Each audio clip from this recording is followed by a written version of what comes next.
1월 19일 목요일 하나님께서 주시는 말씀은 빌립보서 4장 8절부터 13절까지입니다. 봉독을 합니다.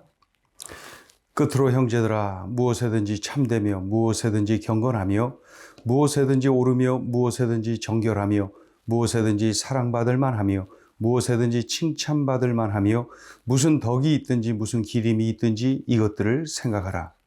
너희는 내게 배우고 받고 듣고 본 바를 행하라.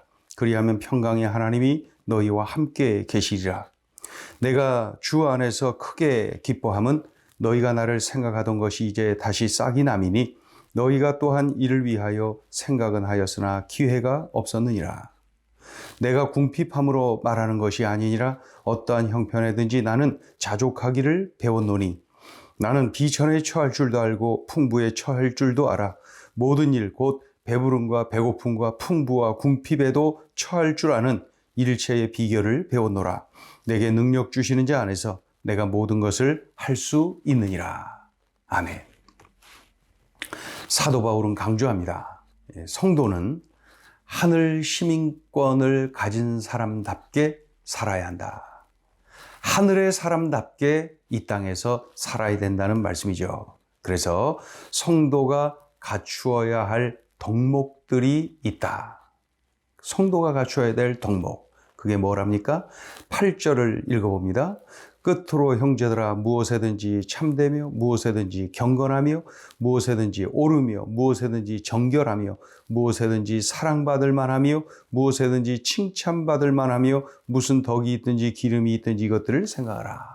예. 이러한 소중한 덕목들을 열거합니다. 그런데 이 덕목들을 이렇게 열거하면서 뭐라 그래요? 무엇에든지 참되며 무엇에든지 정결하며 무엇에든지를 반복하는 것을 볼 수 있습니다. 이것은 이 덕목을 살아내는 데에 어떤 정해진 장소, 특정한 일, 특정한 사람 앞에서만 이렇게 사는 것이 아니라 어느 때, 어느 곳에서나 예외 없이 이렇게 살아야 한다. 그것을 강조하는 내용이죠. 더욱이 9절에서 한 번 더 강조합니다. 지금까지 내가 권면한 것들을 또 내가 보여준 것들을 그저 이론적으로 아는데 만족하지 말고 이 귀한 덕목들을 행하라, 살아내라, 실천해라. 한마디로 알미 아니라 삶이어야 한다. 자, 9절 읽어보죠. 너희는 내게 배우고 받고 듣고 본 바를 행하라. 그리하면 평강의 하나님이 너희와 함께 계시리라. 알을 뛰어넘어서 삶이어야 한다. 알미 아니라 삶이어야 한다. 그런 말씀이죠. 네. 목회자요 전도자인 사도 바울, 또 선교사요 신학자인 사도 바울, 그는 자비량 선교를 해왔죠. 자비량 선교. 그럼에도 불구하고 일을 못할 때가 많이 있지 않았겠습니까? 더욱이 감옥에 갇힌 때가 여러 날 있었는데 그러한 때에는 경제적으로 너무나도 힘들었겠지요. 선교 사역 중에 물질의 궁핍함을 받은 경험이 참 많을 것입니다. 그런데 로마 감옥에 갇혔지만은 이 빌립보 교인들이 어떠한 도움도 주지 않았던 것이죠. 그러더니 이번에 그들이 마음을 다하여 헌금을 한 거예요. 선교 헌금. 사도 바울을 위한 선교 헌금. 그로 인하여서 바울이 크게 격려를 받고 기뻐합니다. 실질적으로 물질의 도움을 받으니까 기뻐요. 그러나 그보다 더 큰 기쁨은 뭐겠습니까? 그들이 주님의 일에 동참하고 있는 것이 기뻐요.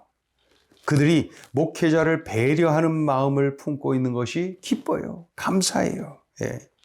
그래서 이 사도 바울 역시 자신이 그 목회자를 배려하는 그 빌립보 교인들을 향해서 배려하는 모습을 볼 수가 있습니다. 뭐라 그래요? 너희가 지난번에 내가 이렇게 감옥에 들어간 지 꽤 여러 날 되었지만 지금까지 이렇게 선교 헌금을 통해서 나를 격려해 주지를 못했는데 생각은 있었으나 기회가 없었다. 내가 잘 안다. 너희들이 생각은 있었으나 기회가 없었기 때문에 그렇게 하지 못한 것이다. 그러다가 이번에 이렇게 하게 되었으니 얼마나 감사하고 기쁘고 좋은지 모른다. 이렇게 10절에서 그 빌립보 성도들을 배려하는 그런 모습을 봅니다. 10절 읽어보죠. 내가 주 안에서 크게 기뻐함은 너희가 나를 생각하던 것이 이제 다시 싹이 남이니 너희가 또한 이를 위하여 생각은 하였으나 기회가 없었느니라.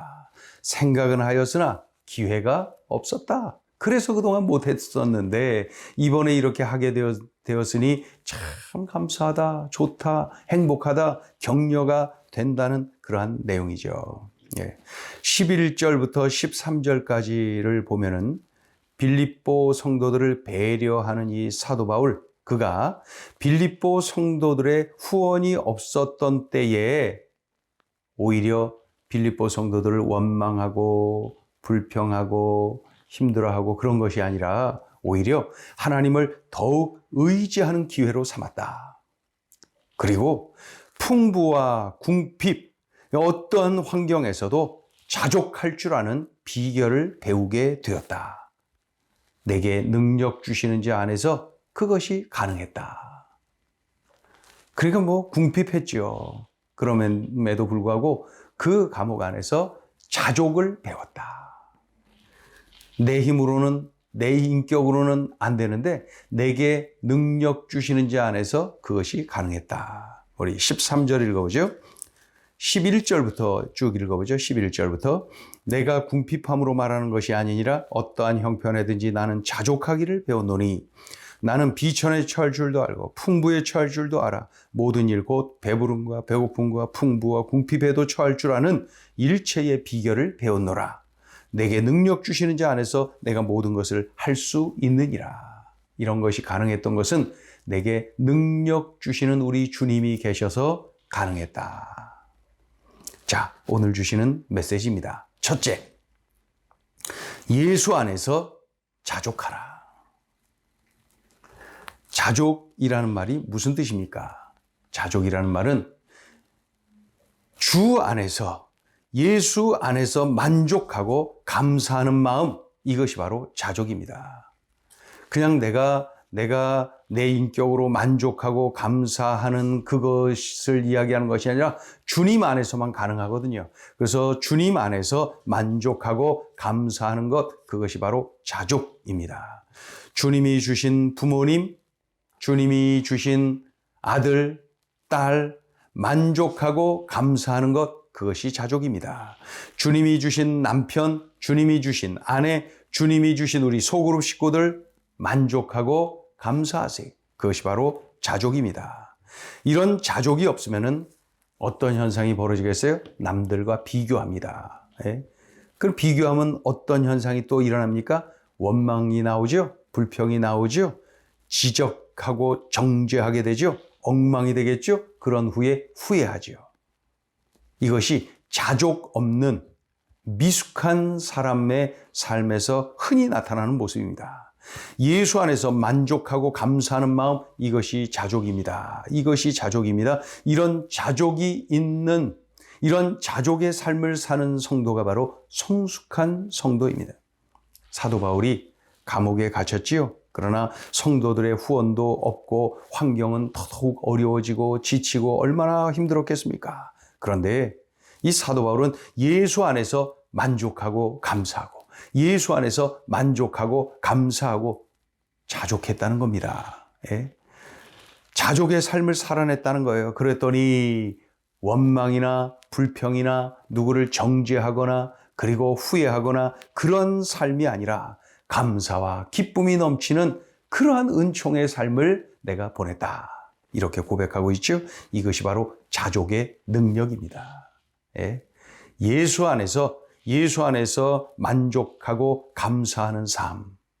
우리 가정, 우리 식구들을 바라보면서도 예수 안에서 만족하고 감사하는 삶.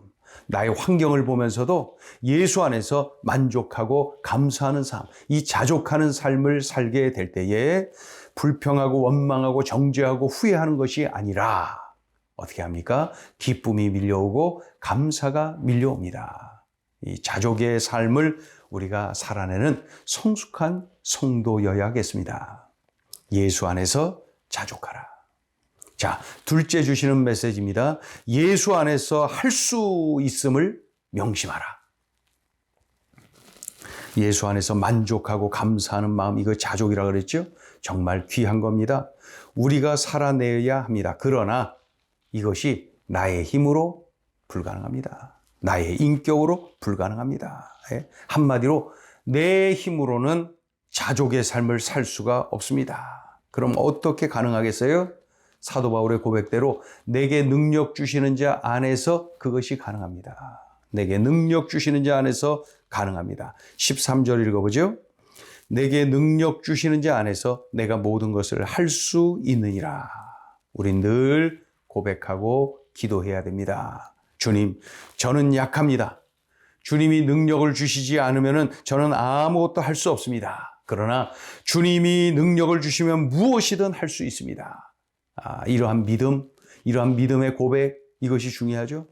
나는 주님의 은혜 없이는 아무것도 못합니다. 그러나 주님이 은혜를 주시면 나는 무엇이든 할 수 있습니다. 이거. 이렇게 기도할 때 우리 주님이 얼마나 좋아하실까요? 그렇죠? 내게 능력을 주옵소서. 내가 모든 것을 하겠나이다. 그 뜻 아닙니까? 그래서 자족을 살아낼 수 있기도 하고 또 주님이 주신 사명도 감당할 수 있고 내게 주어진 이 땅에서의 삶을 그렇게 살아갈 수 있는 비결은 뭐냐면 내게 능력 주시는 자 안에서 가능한 것이 내 힘으로는 안 됩니다. 내 인격, 내 믿음, 내 어떤 지식, 경험 안 됩니다. 그런 것들로는 아무것도 할 수 없습니다. 주님의 은혜, 주님이 주시는 힘, 그 거룩한 하늘의 능력으로 가능합니다. 내게 그 능력을 주옵소서. 예수 안에서만 할 수 있음을 우리가 명심하고 기도를 해야 될 것입니다. 기도합니다. 하나님 아버지 감사합니다. 들려주신 말씀 귀하고 귀합니다. 이 말씀을 살아내게 하여 주옵소서. 그저 들은 것에 그치는 삶이 아니라 알물 뛰어넘어 삶으로 살아내는 우리의 삶이 되게 하여 주옵소서. 예수님의 이름으로 기도 올리옵나이다. 아멘.